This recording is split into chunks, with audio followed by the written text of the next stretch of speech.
Este é o Rotas Literárias, programa que vai apresentar caminhos para você descobrir histórias que estão por entre as linhas dos grandes clássicos da literatura e te ajudar nas suas próximas escolhas de leitura. Eu sou Igor Alves e seja muito bem-vindo para mais esta viagem por um mar de livros. Eu sou a Cláudia Muniz e lembrando que a gente quer fazer essa viagem junto com você. Fique atento em nossas publicações do Instagram, no @radiotvfap, para deixar suas perguntas, comentários e sugestões de livros para trazermos aqui. Nesta temporada, a nossa rota literária passa pela África. Partimos do Egito e estamos agora na Nigéria. E ainda vamos visitar Moçambique. A terceira autora desta temporada é a nigeriana Chimamanda Ngozi Adichie. E a obra que vamos debater é Hibisco Roxo. E estamos recebendo aqui hoje Jéssica Matos, cantora, professora e dona do canal do YouTube Jéssica Matos. Bem-vinda, Jéssica. Muito obrigada, estou muito feliz de estar aqui, gente. Adorei esse convite, vai ser um prazer falar sobre a Chimamanda. E também com a gente hoje, Ana Carolina Lopes, aluna de Relações Internacionais aqui pela FAP e membro do Observatório do Continente Africano. Bem-vinda, Carol. Eu que agradeço o convite, muito bom estar aqui para falar sobre a Nigéria. Antes de começarmos a falar sobre a obra, vamos conhecer um pouco mais sobre a história da Chimamanda, com Laura Hernandes, aluna de cinema da FAAP.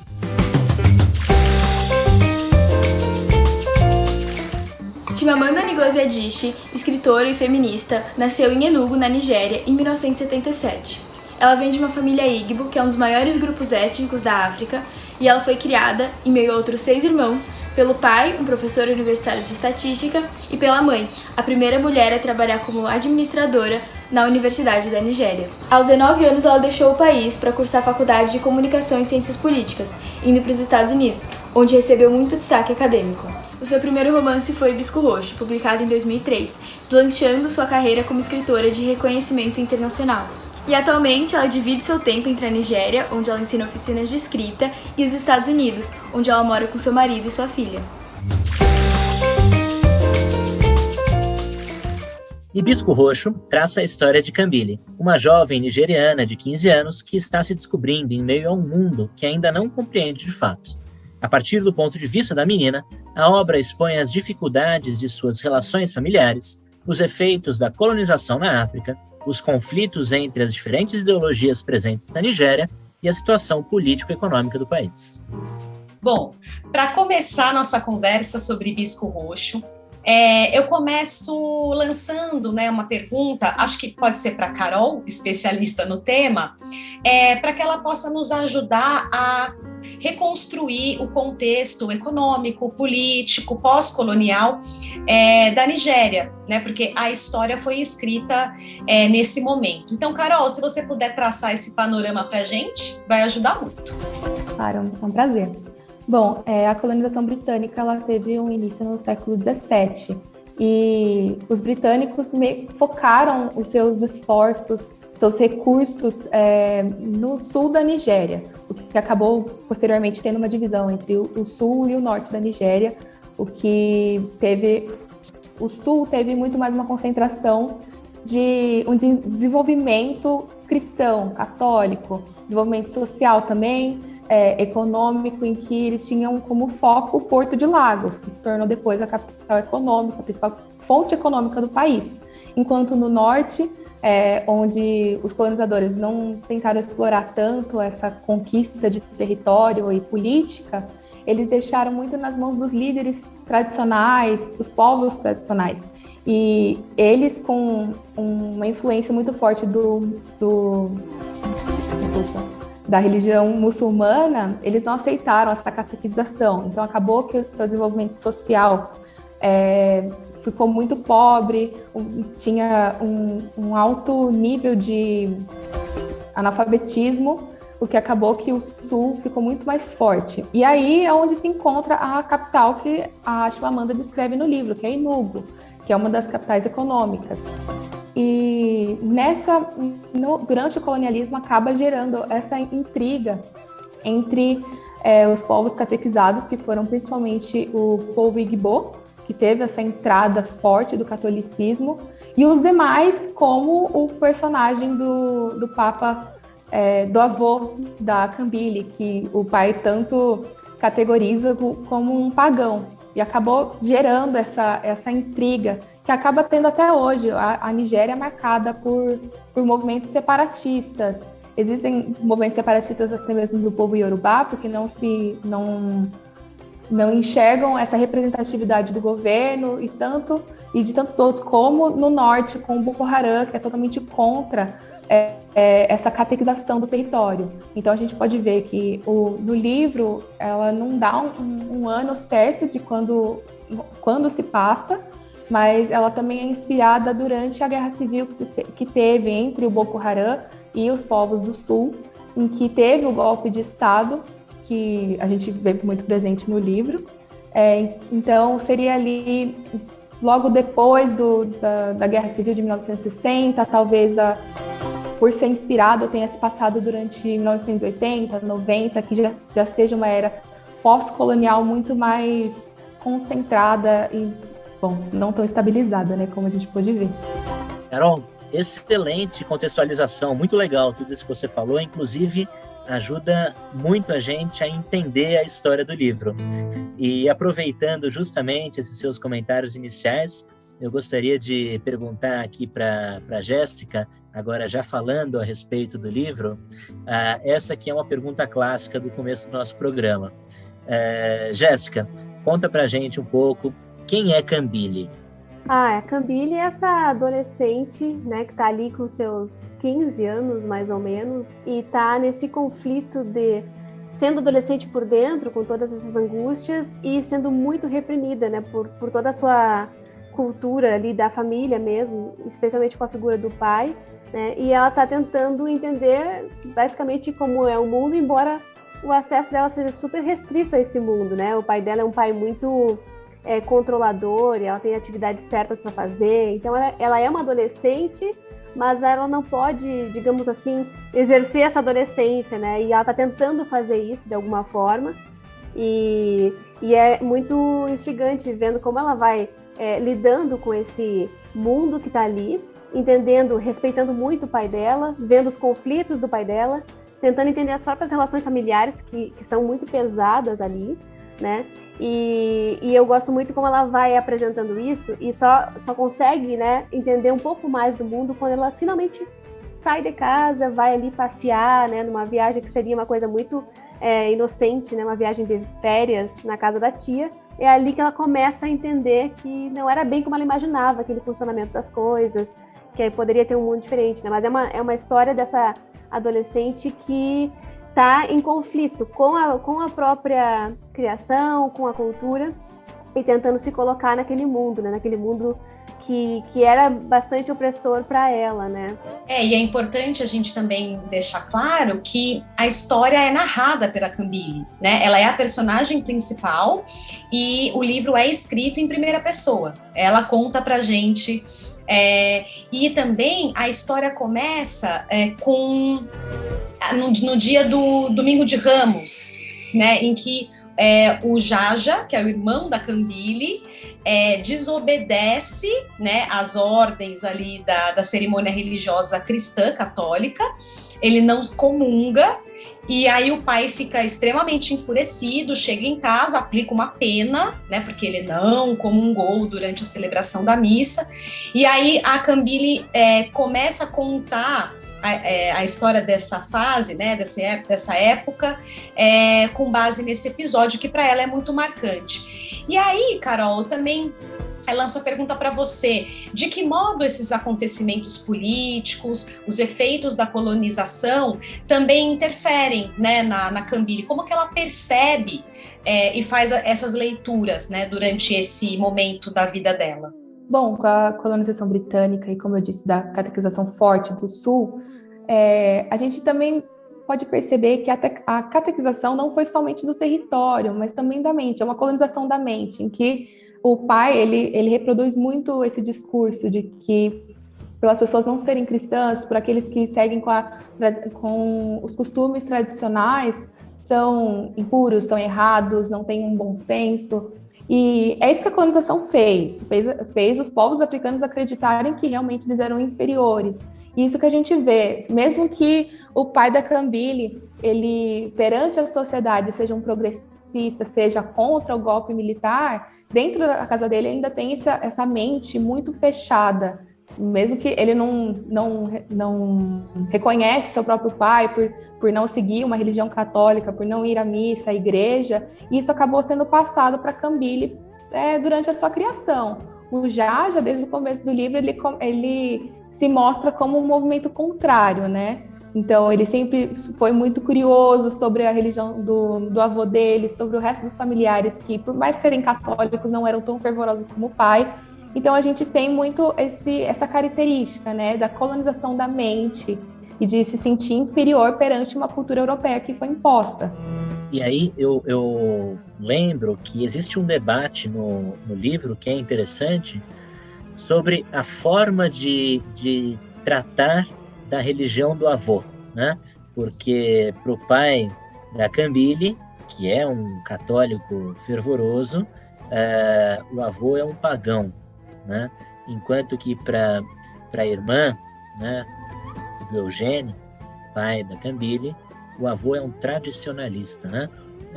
Jéssica, como que você vê essa relação ou essa oposição discursal aí entre o paganismo e o tradicionalismo religioso? Esse é um tema que, na verdade, eu gosto bastante de ver, porque sempre que trata dessa questão de que o que é o meu, o que eu cultuo, é o correto, é o aceito, e o que o outro cultua é algo absolutamente errado ou do âmbito da superstição, são temas que sempre me chamam muita atenção, né? E eu acho que, para mim, é um dos pontos altos do livro, assim, a figura desse avô que segue cultuando as suas próprias tradições e que não se vende, digamos, né, para esse sistema, é uma forma de preservar essa cultura e demonstrar a própria identidade do povo Igbo, né? Então, para mim, sempre que o avô aparece, é de uma sensibilidade que eu acho muito bonita, assim. E esse filho, né, o Eugene, ele não concorda com o pai e ele faz de tudo para romper com esse pai, mas ao mesmo tempo é esse pai que é a origem dele, né? Então, para mim é sempre muito bom ver quando tem esses confrontos de cultura, assim, e especialmente porque tem essa outra parte da família que respeita aquilo que o avô faz, né? A tia Ifeoma, que é uma das minhas personagens preferidas do livro também, e eu acho que faz a gente pensar, acho que a Chimamanda faz muito bem isso, de colocar na voz dos personagens esse conflito entre o povo, né? Que é uma coisa que dificilmente a gente vê às vezes pessoas estrangeiras falando sobre isso, e aí é sempre um olhar de fora, mas a Chimamanda, ela coloca o dedo na ferida das próprias feridas, digamos, né? Dessas influências, dessas contradições que existem. Então eu fico sempre muito encantada, assim, eu gosto de ver como ela faz isso, não só nesse livro, mas em todos, né? A gente pega o Meio Sol Amarelo, é sobre isso, sobre a briga interna, né? Então eu fico como uma fã, assim, admirando mesmo, né? Com certeza. E aí eu acho que, além da Cambile, é importante a gente falar um pouco mais sobre o personagem do pai mesmo, né? Do Eugênio. Ele, em si, é um dos personagens mais complexos, para mim, se não for o mais complexo, né, da história. Então, por um lado, ele é um pai autoritário, né, no âmbito familiar. Os filhos seguem regras estritas de horários, de atividades. A Cambile não pode ficar nenhum minuto a mais na escola. Por quê? Porque o Kevin tem que buscar naquele horário, ela não pode ficar mais, né? Então, eles têm uma rotina extremamente regrada. O pai, além disso, quando há desobediência, ele aplica castigos, e castigos físicos, né? Tem cenas fortes da história em que o pai joga água fervendo, né, no Jaja, na Cambile, ele bate na mãe, né? A mãe grávida, inclusive, chega a abortar mais de uma vez na história. Só que Para os olhos de quem está de fora, como a Carol também já destacou para a gente, ele é visto como progressista, ele é dono de um jornal e ele tenta defender o Adi Coker, que é aquele personagem que trabalha com ele, né, que é um dos editores do jornal. Ele chega a ganhar um reconhecimento por parte da Anistia Internacional, ela fala, né, na história também. Então, esse personagem, eu achei uma construção assim complexa. Eu não sei se vocês concordam comigo e se também há outros pontos que vocês queiram destacar. Podemos começar com a Carol? Bom, o que eu acho mais interessante ainda é que, por mais que o título da obra seja Hibisco Roxo, e a gente veja bem presente na obra por causa do jardim da Tifa e Feoma, e com Jaja colhendo para colocar na casa dele, o hibisco, ainda mais com a cor roxa, a roxa nos símbolos religiosos católicos significa como penitência, uma punição contra os pecados. Então, a gente já vê essa dualidade aí no título da obra, né? Tanto do Jaja, da Cambile, tentando entender a vida do avô, suas religiões, mas também ainda sofrendo essa punição pelo pai. Verdade, Carol, vale lembrar, você lembra muito bem, a cor roxa, né, como o símbolo, inclusive, do período que antecede a Páscoa, né, na religião católica. É muito interessante essa associação que você fez, né? Jéssica, por favor, complementa pra gente essas suas impressões do pai Eugênio.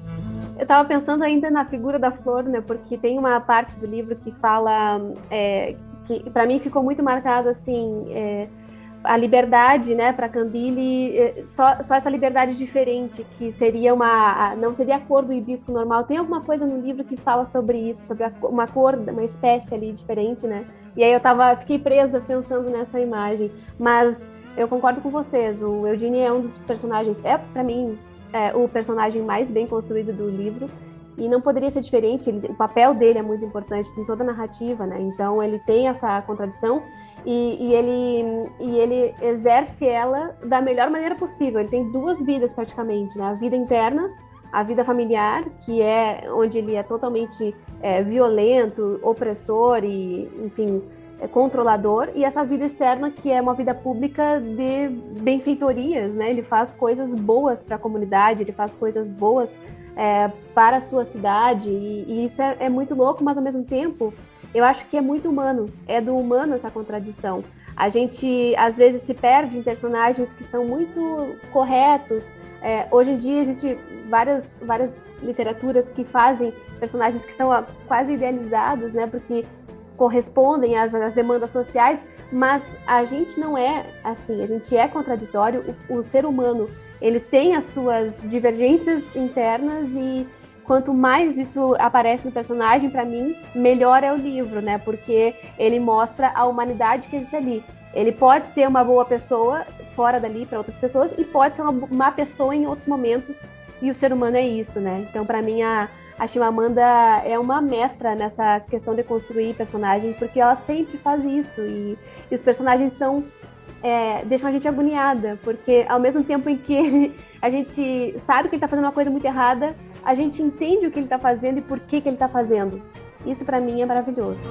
E essa relação paradoxal, ou essa forma paradoxal dele ser, né, de ao mesmo tempo eventualmente ser agressivo com a família, ser muito rigoroso na criação dos filhos, como você falou, né, Jéssica, a gente consegue compreender o porquê disso. E ele não deixa também de, em muitos momentos, ser um pai amoroso com esses filhos, né, que de fato se preocupa com eles, que de fato quer dar o melhor para eles, né. Acho que um ponto que também vale a pena a gente levantar, até porque logo entraremos também na figura da tia Ifeoma, irmã dele, né, é a questão financeira da família, né? O Eugênio, ele é considerado, para aquela situação da Nigéria, uma pessoa rica, né? E a gente tem um choque mesmo quando lê os relatos a partir do momento que a Cambile vai viver com a tia, né, Carol? que você pode falar sobre essas diferenças financeiras entre uma família e outra?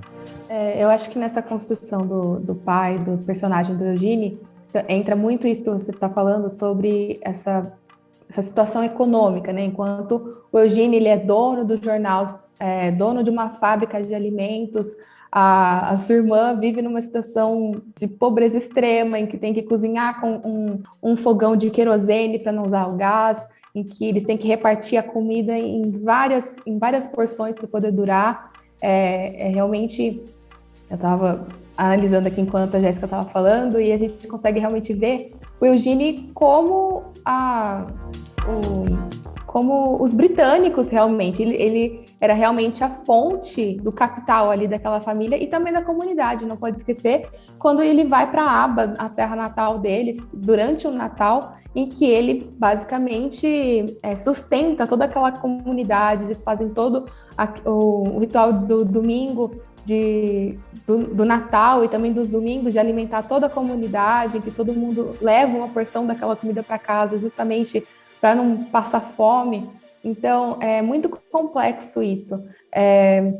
O Eugene, ele é um personagem que também, a gente viu que ele é muito opressor, por mais que ele castigue os filhos tanto, você falou, ele é muito amoroso ao mesmo tempo, e até mesmo, eu não sei se eu posso dar um spoiler aqui, mas no final do livro, quando o avô da Cambile morre, e mesmo sendo um enterro pagão, como o pai fala, ele faz questão de pagar, mesmo ele achando que os pagãos fazem enterros grandiosos, porque eles tentam se explorar daquela situação de pedir muitos presentes, ele ainda assim paga. Então a gente consegue ver essa humanidade. Ele não concorda, ele não vai participar do enterro, mas ele quer que tenha um enterro digno ali também para tia e Feoma, para perceber que, ok, eu dou o meu braço a torcer para você fazer esse enterro para o nosso pai. Eu estava pensando aqui nessa questão econômica ainda, e eu fico lembrando dessas personagens que, assim, ao mesmo tempo em que a família do Eugene tem tudo, digamos, em comparação ao resto das pessoas, né, da sua comunidade, tem acesso à educação, as crianças vão para uma escola boa, eles têm comida, têm eletricidade, tem todos os recursos possíveis ali naquele contexto, eles não têm nada, porque eles não têm a liberdade, não tem liberdade de pensar. Então eu acho legal esse antagonismo entre o poder econômico e ao mesmo tempo a falta de liberdade, porque quando a Cambile vai para a casa da tia Feoma, ela não tem nada de recursos econômicos, ela não tem nada de recursos logísticos até para viver, mas elas têm tudo. Ela percebe isso na relação da tia, né, com os filhos e tudo mais. Não sei se eu estou adiantando o assunto da tia Feoma, mas eu acho legal isso, porque a questão econômica, acho que fica muito claro isso no livro, não é tudo, né? Não basta ele ter essa capacidade de fazer as coisas e pagar pelas coisas, se ele não faz o básico, né? Que é ter essa relação saudável com a família. E eu fiz uma relação de que, usando também o hibisco, a questão da flor, como uma simbologia da própria narrativa. Assim, vou compartilhar aqui com vocês. Para mim, é como se esses personagens fossem flores desabrochando na vida da Cambile, né? Então, o primeiro que a gente tem mais contato é o Papa Niku, né? O avô.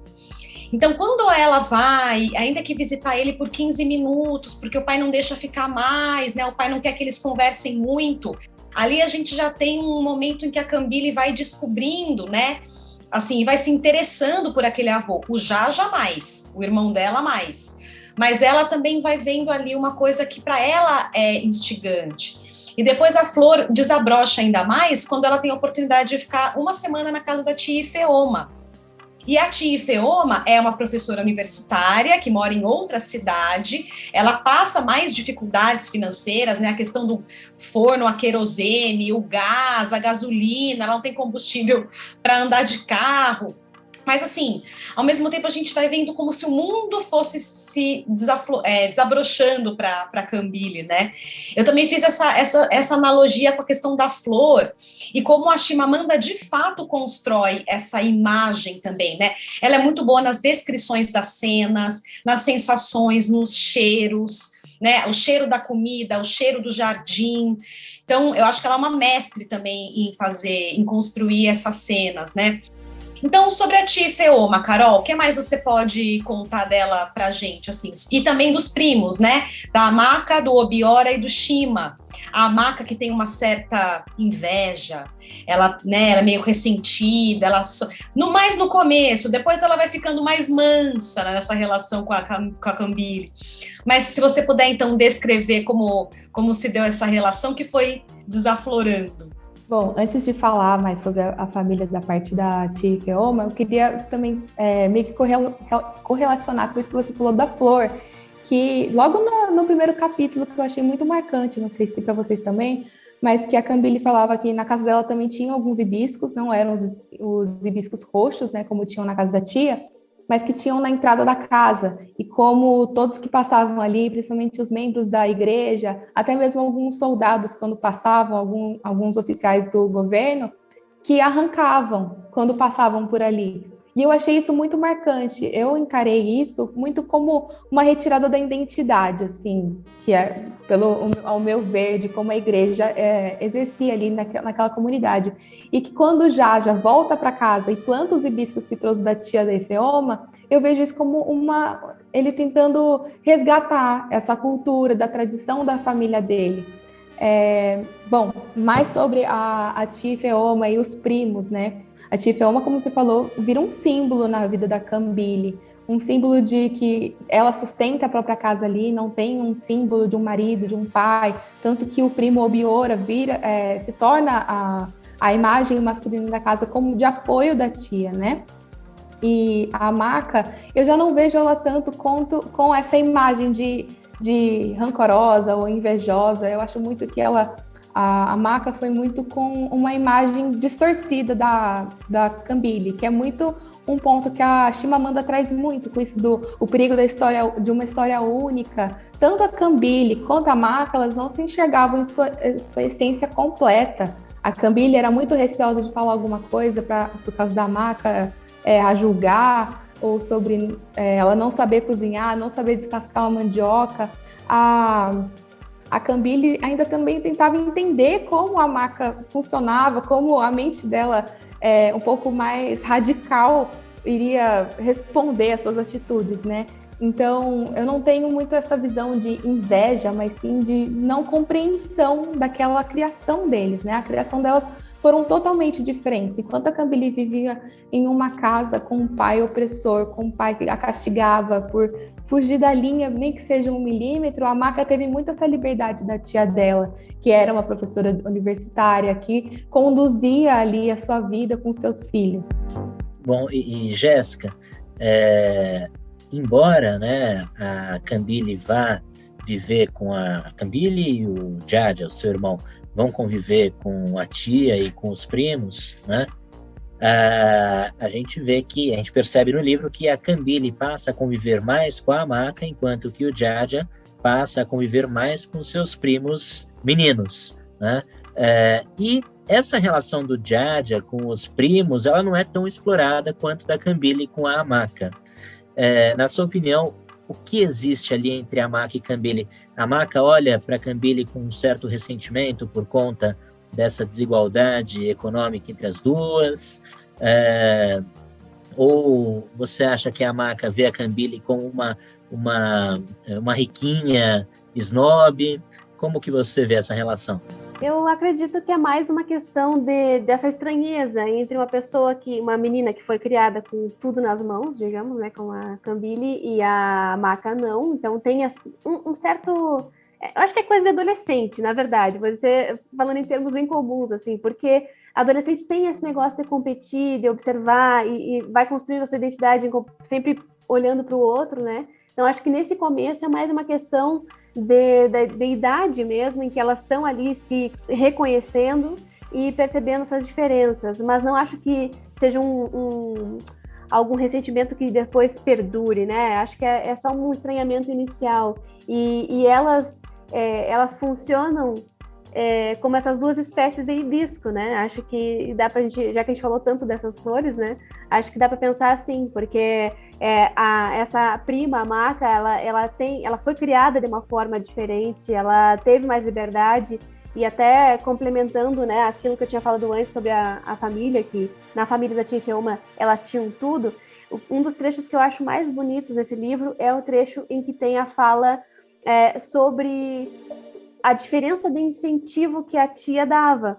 Porque a tia Feoma fazia com que eles pulassem, tem uma imagem sobre isso, pulassem, saltassem alto, mas para eles alcançarem outros lugares, para que eles pudessem ser mais felizes e mais bem desenvolvidos. E o pai deles fazia eles pular porque eles eram obrigados a pular. Então tinha essa relação assim, né? Então eu acho que elas funcionam como uma oposição muito legal e no final das contas elas não são tão diferentes como elas pensam. Elas tiveram uma educação diferente, mas elas têm ainda essa coisa de adolescente que as duas estão tentando ali manter-se, fixar sua identidade e, enfim, se constituir como sujeitos, né? Nossa, com certeza, gente. Carol e Jéssica estão me convencendo. E eu acho que outro personagem também, né, que aflora, que desabrocha nessa história é o Padre Amadi, com o qual a Cambile tem contato também durante a sua estadia em Izuka, né, na casa da tia Ifeoma e dos primos.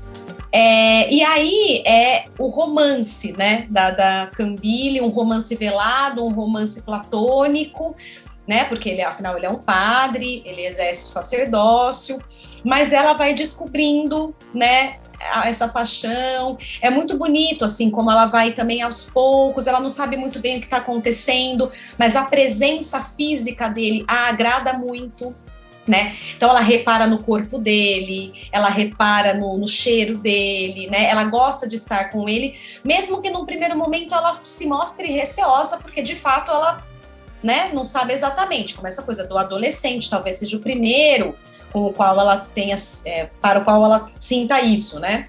Então, o que vocês também têm a dizer sobre essa relação com o Padre Amadi?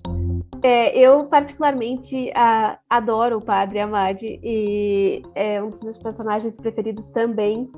E eu acho que é muito essa representação também do amor, assim, não que eles tenham tido alguma coisa, acho que foi mais no âmbito platônico, mas porque até então ela não tinha a sensação de leveza, e o Padre Amadi traz leveza para a vida dela.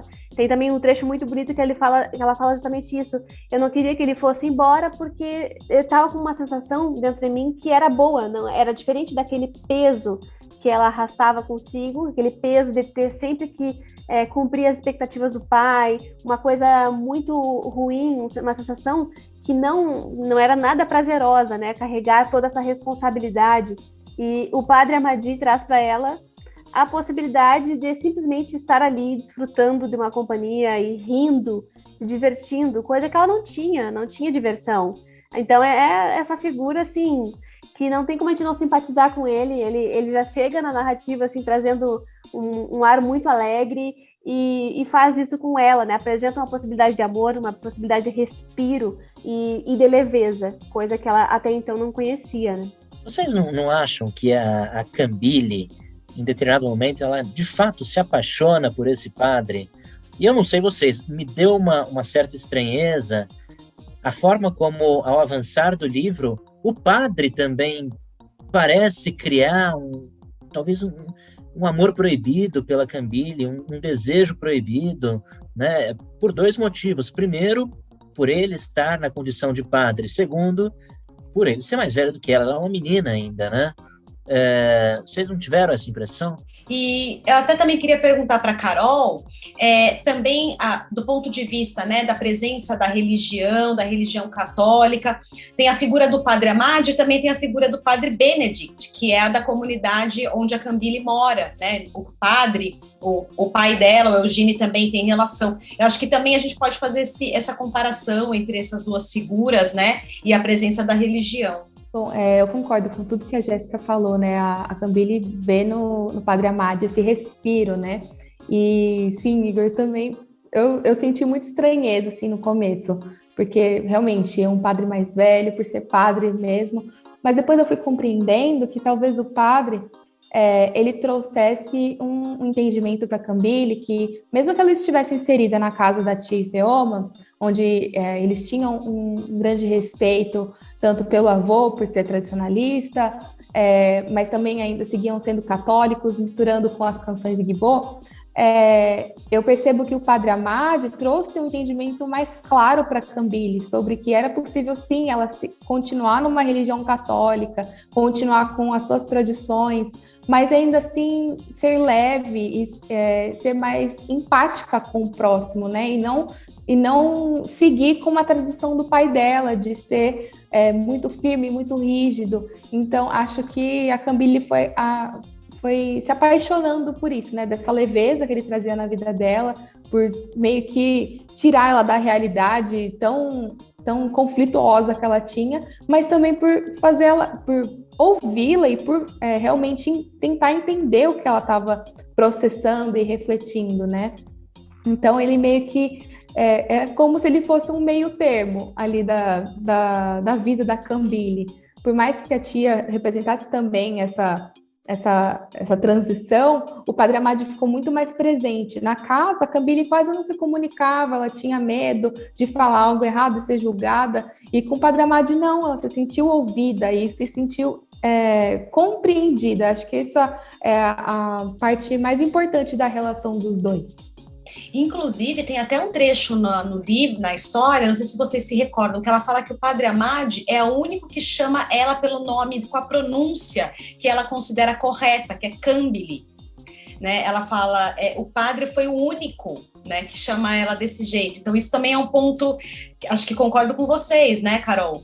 É isso, o padre a escuta, o padre a compreende, o padre não a julga quando ela fala, né? Então, de fato, concordo com vocês. E é um padre que, inclusive, parece ser menos fervoroso do que o próprio pai da Cambile, né? Então, acho que justamente também por ele ter uma abertura maior a abraçar até mesmo as outras religiões que existem nessa Nigéria, né? De não julgar os tradicionalistas nigerianos, faz com que a Cambile passe a enxergar novas possibilidades de ser católica numa Nigéria multirreligiosa, né? Agora, eu volto a insistir nesse ponto, aí eu quero ouvir a opinião da Jéssica também. A gente falou muito dos hibiscos roxos, dos desabrochares das flores, né? O Padre Amad não representa para Cambile talvez um desabrochar da sexualidade da menina? Totalmente.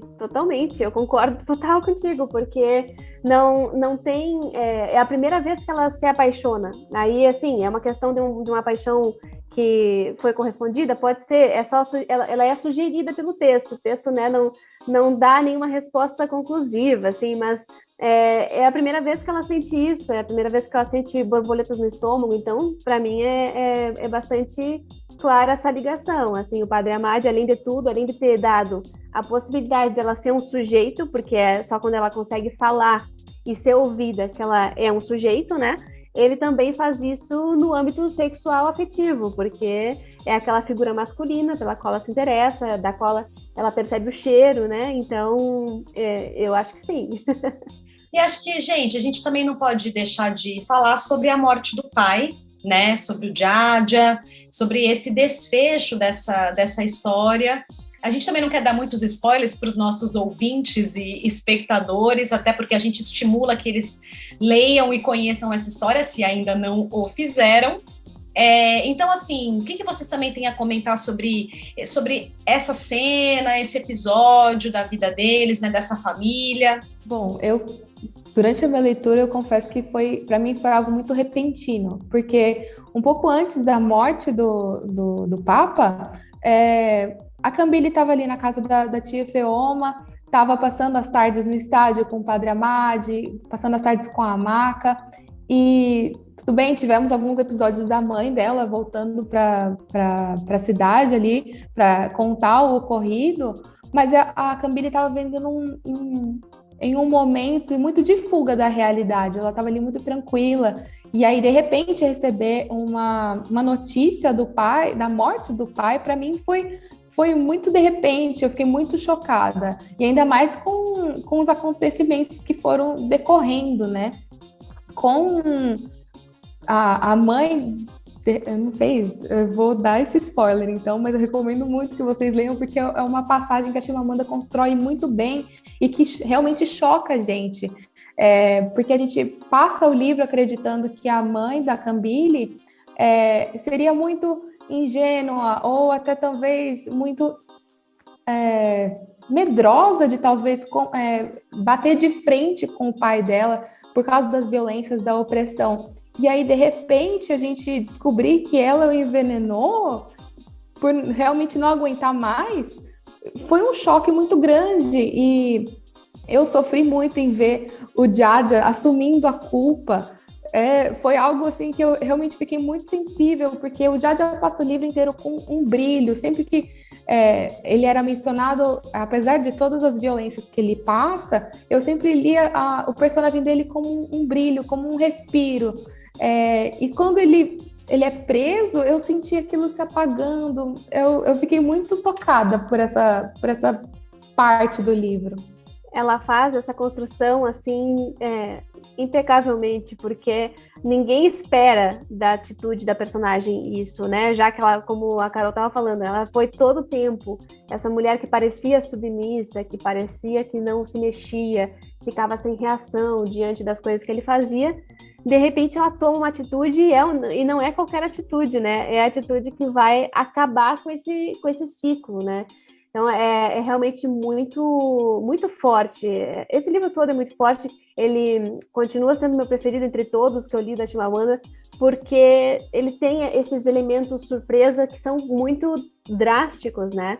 Inclusive, na figura do Jaja, tomando essa responsabilidade para si, né? Acho que é uma passagem muito forte, muito simbólica da adolescência para a vida adulta, né? Agora ele assume a família, praticamente, né? Já que ele assume esse posto. Então, é realmente um livro, assim, que vai tocando a gente do início ao fim, né? Uma pena que a gente contou aqui vários acontecimentos, mas isso não estraga o livro de jeito nenhum. Tem muito detalhe no meio desses pequenos spoilers que a gente deu, né? Jéssica, eu queria fazer uma última pergunta para você, aqui referente à estrutura do texto, que eu particularmente achei muito interessante, né? O texto começa com o Domingo de Ramos, que à medida que a gente vai lendo, a gente descobre que é um acontecimento posterior à presença da Cambile e do Jaja na casa da tia, né? Explica só para a gente um pouquinho essa estrutura, para a gente poder já encerrando o nosso programa. Uhum.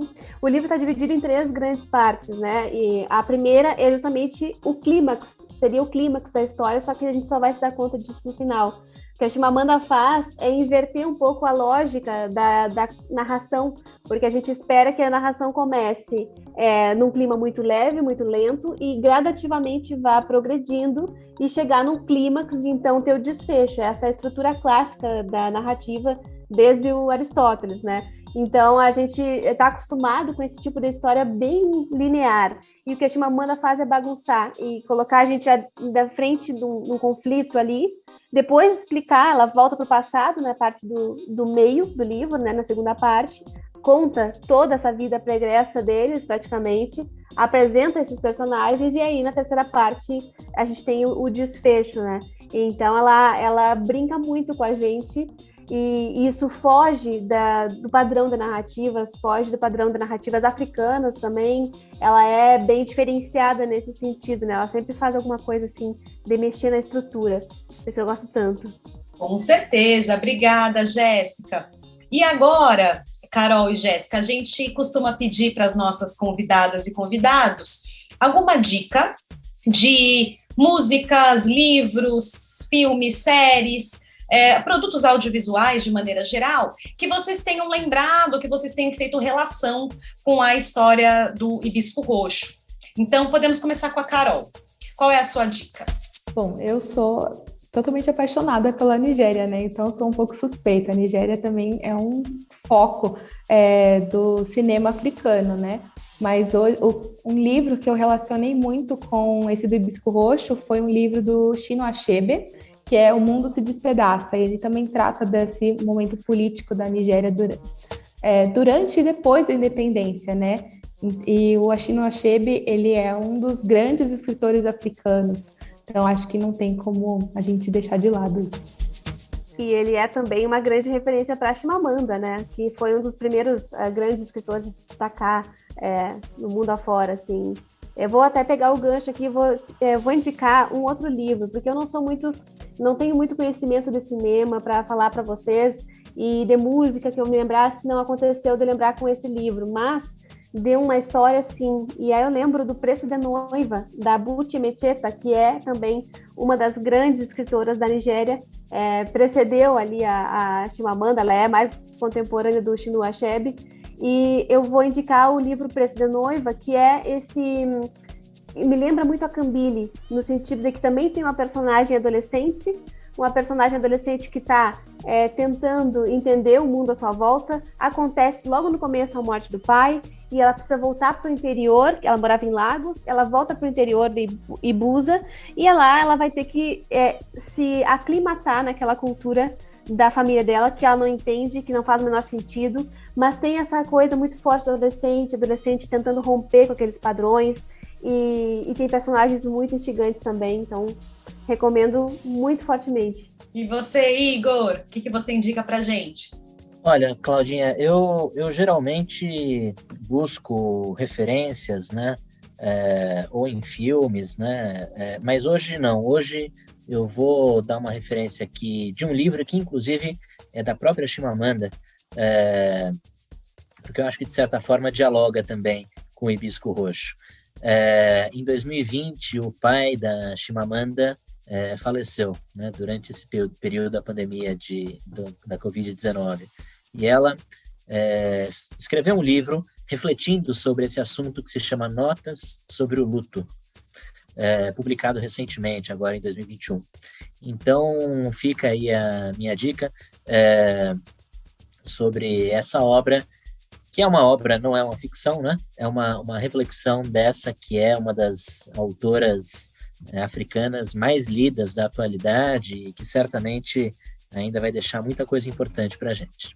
Bom, da minha parte, eu acho que a gente não pode deixar de indicar os dois principais TEDs, né, da Chimamanda, o Perigo de uma Única História e o Todos Devemos Ser Feministas, né? Acho que são dois TEDs imperdíveis para a gente conhecer a Chimamanda não só como escritora, mas também como ativista, né, como estudiosa, e também a participação dela no programa da TV Cultura Roda Viva, esse ano. Ela esteve no Roda Viva em 14 de junho de 2021, o programa está disponível no YouTube e no Spotify. Então, acho que vale a pena. Essa entrevista da Chimamanda é excelente. As jornalistas perguntam não só sobre literatura, mas sobre a vida dela nos Estados Unidos, porque ela tem uma vida nos dois países, né? Ela mora um tempo nos Estados Unidos, um tempo na Nigéria, ela faz esse vai e volta. Inclusive, quando o pai dela faleceu, ela passou um tempo na Nigéria novamente. Então, eu recomendo, tá? E, por último, um filme brasileiro. Eu me lembrei desse filme. É um filme brasileiro chamado Casa Grande, dirigido pelo Felipe Barbosa e lançado em 2015. Está na plataforma Netflix. E o Casa Grande, para mim, a relação é no sentido do contato com outros lugares da cidade, nesse caso, né? Contato com outras pessoas que permitiram com que o personagem principal também desabrochasse.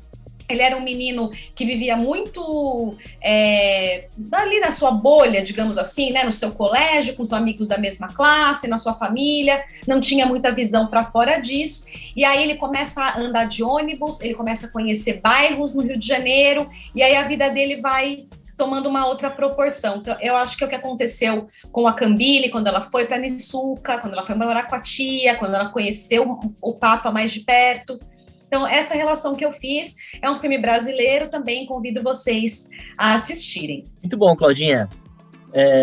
Bom, eu vou agora, então, encerrar o nosso programa, e antes disso eu quero agradecer imensamente a Jéssica Matos, cantora, professora e dona do canal do YouTube, Jéssica Matos. Muito obrigado, viu, Jéssica? Eu que agradeço, foi um prazer estar aqui falando com você sobre a Chimamanda, é uma escritora incrível, todo mundo tem que ler. E também quero aproveitar para agradecer minha querida aluna, Ana Carolina Lopes, de Relações Internacionais, e que também participa do OCA. Ana, muito obrigado, viu? Eu que agradeço, foi incrível aqui conversar com vocês sobre Hibisco Roxo e por mim passaria mais horas debatendo sobre esses personagens incríveis. Só para quem não sabe, pessoal, o OCA é o Observatório do Continente Africano. É um grupo de estudos liderado pelo professor Lucas Leite, professor aqui do curso de Relações Internacionais. Muito obrigada, meninas!